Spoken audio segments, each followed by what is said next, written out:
Rabies रोकथाम के सरकार वा स्वास्थ्यकर्मीको मात्रै काम हो त कि आफ्नो घरको कुकुरलाई खोप लगाएर अनि टोल छिमेकका कुकुर व्यवस्थापनमा सघाएर हामी सबै नागरिकले पनि यसमा योगदान गर्न सक्छौं? आज हामी एउटा यस्तो रोगबारे कुरा गर्दैछौं जुन सुन्दा नै अलि डर लाग्छ। लागेपछि त लगभग 100% मृत्यु नै हुन्छ भनिन्छ। तर फेरि रोकथाम चाहिँ 100% सम्भव छ रे। रेबिज हो, यो रेबिज भाइरसले सिधै हाम्रो स्नायु प्रणाली सेन्ट्रल नर्भस सिस्टममै असर गर्ने हो। अनि लक्षण देखिएपछि त गाह्रो छ भन्छन्। दुःखको कुरा त्यही हो। एकचोटि लक्षण देखिन थाल्यो कि यसको उपचार छैन। तर राम्रो पक्ष के भने हैन, समयमै थाहा पाएर सही कदम चाल्यो भने चाहिँ यसबाट पुरै बच्न सकिन्छ। अनि यो सर्ने मुख्य तरिका नि हाम्रो स्रोत सामग्रीले के भन्छ? मुख्यतः 99% केसमा मान्छेलाई यो संक्रमित कुकुरले टोकेरै सरेको पाइन्छ। कुकुरबाटै? हो, तर र्यालबाट पनि सर्न सक्छ। मतलब घाउ छ भने वा काटिएको छ भने त्यहाँ र्याल पर्यो भने पनि भाइरस सर्यो। यो त विश्वभरि नै ठूलो समस्या होला नि। एकदम ठूलो। विश्वमा हरेक वर्ष करिब 59,000 मान्छेको मृत्यु हुन्छ रेबिजले। अनि त्यसमा पनि 95% त एसिया र अफ्रिकामै। हाम्रो नेपालमा नि? नेपालमा पनि आधिकारिक अनुमान त वार्षिक 100-150 जना मानिस र 1500 जति पशुको मृत्यु भन्ने छ। तर वास्तविक संख्या चाहिँ अझै बढी हुन सक्छ जस्तो लाग्छ। स्रोतहरूले पनि त्यतै संकेत गर्छन्। त्यसो भए आज हामी यही विषयमा अलि गहिरिएर हेरौँ है त। यो डरलाग्दो तर रोक्न सकिने रोगलाई कसरी नियन्त्रण गर्ने, खास गरी कुकुरहरूमा, हैन त? किनकि त्यही मुख्य स्रोत देखियो। हो, त्यही नै हो मुख्य कुरा। ल, त्यसो भए सबैभन्दा पहिलो कुरा गरौँ। कसैलाई शङ्कास्पद जनावरले टोक्यो वा सम्पर्कमा आयो भने तुरन्तै के गर्ने त? स्रोतहरूले के भन्छन्? यसमा त सबै स्रोतले एउटै कुरामा एकदमै जोड दिएका छन्। पहिलो काम अनि सबैभन्दा महत्त्वपूर्ण पनि, टोकेको घाउलाई तुरुन्तै कम्तीमा पनि 10 देखि 15 मिनटसम्म साबुन पानीले एकदम राम्रोसँग धुने। 10-15 मिनट नै? हो, 10-15 मिनट निरन्तर पानी बगाएर साबुन लगाएर। यो आफैले गर्न सकिने सबैभन्दा प्रभावकारी प्राथमिक उपचार हो। अनि सकिन्छ भने घरमा छ भने 70% एल्कोहल वा पोभिडोन आयोडिनले सफा गर्दा झन राम्रो। अनि घाउ धोइसकेपछि त्यसपछि त पक्कै अस्पताल जानु पर्यो होला? हो, जानु पर्यो। अनि त्यहाँ जोखिम कस्तो खालको हो भनेर हेरिन्छ। स्रोतहरूले यसलाई 3 श्रेणीमा बाँडेका छन्। कस्तो कस्तो श्रेणी? पहिलो श्रेणी भनेको जनावरले छोयो मात्रै वा नकोरिएको छालामा र्याल पर्यो, यस्तोमा चाहिँ खोप चाहिँदैन भन्छन्, तर घाउ त धुनै पर्यो। अनि दोस्रो? दोस्रो श्रेणीमा चाहिँ छाला अलि कोतर्यो तर रगत आएन वा हल्का रगत चुहियो, यस्तो भयो भने चाहिँ तुरुन्तै एन्टी रेबिज भ्याक्सिन सुरु गरिहाल्नुपर्छ।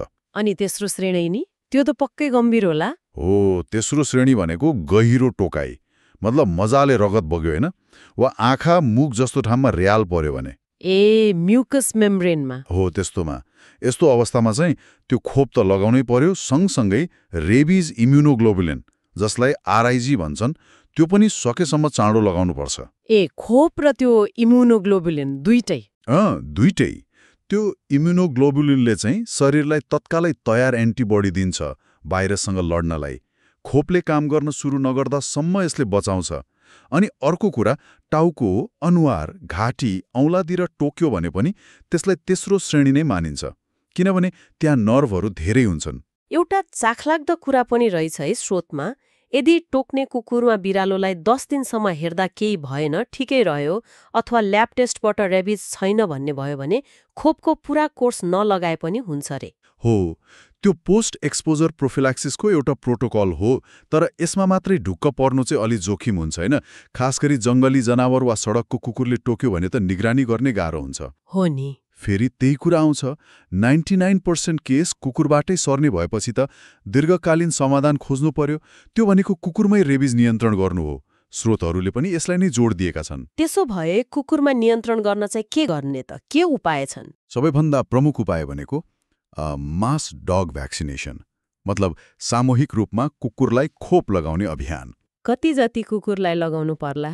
अध्ययनहरूले के देखाउँछ भने कुनै एउटा क्षेत्रको कम्तीमा 70% कुकुरलाई नियमित खोप लगाउन सकियो भने मान्छेमा रेबिज सर्ने सम्भावना लगभग 0 हुन्छ। हर्ड इम्युनिटी जस्तै। 70%? हो, अनि सँगसँगै कुकुरको सङ्ख्या नियन्त्रण पनि महत्त्वपूर्ण छ, खास गरी बन्द्याकरण गरेर। अनि जनचेतना नि समुदायलाई त सचेत गराउनै पर्यो होला। एकदमै जरुरी। रोग के हो, कसरी बच्ने, टोकिहाल्यो भने तुरन्त के गर्ने, खोप किन महत्त्वपूर्ण छ, यी कुराहरू समुदायमा अझ खास गरी केटाकेटीहरूलाई सिकाउनै पर्छ। अनि घरपालुवा जनावर पाल्दा जिम्मेवार बन्नु पर्यो, होइन? हो त नि। यी सबै कुरा नभई नियन्त्रण गाह्रो छ। अनि केही यस्ता प्रश्नहरू पनि छन् जुन प्राय सोधिन्छ होला, जस्तै खोप लगाएको कुकुरले टोक्यो भने पनि मान्छेले खोप लगाउनु पर्छ कि पर्दैन? अनि घरको मुसा वा छुचुन्द्रोले टोक्यो भने नि? नेपालको सन्दर्भमा होइन के भन्छन् भने कुकुरलाई खोप लगाएको भए पनि त्यो खोप कति प्रभावकारी छ भनेर ढुक्क नहुँदासम्म मान्छेले खोप लगाउनु नै सुरक्षित हुन्छ। लगाएकै राम्रो हो। अनि घरको मुसा वा छुचुन्द्रोबाट रेबिस सर्ने जोखिम चाहिँ लगभग हुँदैन, त्यसैले सामान्यतया खोप चाहिँदैन। तर जङ्गली मुसा हो भने चाहिँ अलि शङ्का लाग्छ भने डाक्टरको सल्लाह लिनु राम्रो। ल, आजको कुराकानीबाट केही कुरा एकदम प्रष्ट भयो। रेबिज डरलाग्दो घातक रोग हो, तर 100% रोक्न सकिन्छ। बिल्कुल। टोकिहाल्यो भने पहिलो काम घाउ धुने अनि तुरन्त स्वास्थ्यकर्मीको सल्लाह लिने, खोप र आवश्यक परे इम्युनोग्लोबुलिन लिने। हो, त्यो तत्कालको लागि भयो। तर यसको स्थायी समाधान खोज्ने हो भने चाहिँ समुदाय स्तरमै कुकुरहरूको सामूहिक खोप, सङ्ख्या नियन्त्रण अनि निरन्तर जनचेतना, यही नै हो उपाय। यो वन हेल्थ अप्रोच पनि हो नि, मान्छे, पशु, वातावरण सबैको स्वास्थ्य जोडिएको छ। एकदम। ल, अब जाँदा जाँदै हाम्रा श्रोतालाई एउटा प्रश्न छोडेर जाउँ न त। रेबिज रोकथाम के सरकार वा स्वास्थ्यकर्मीको मात्रै काम हो त?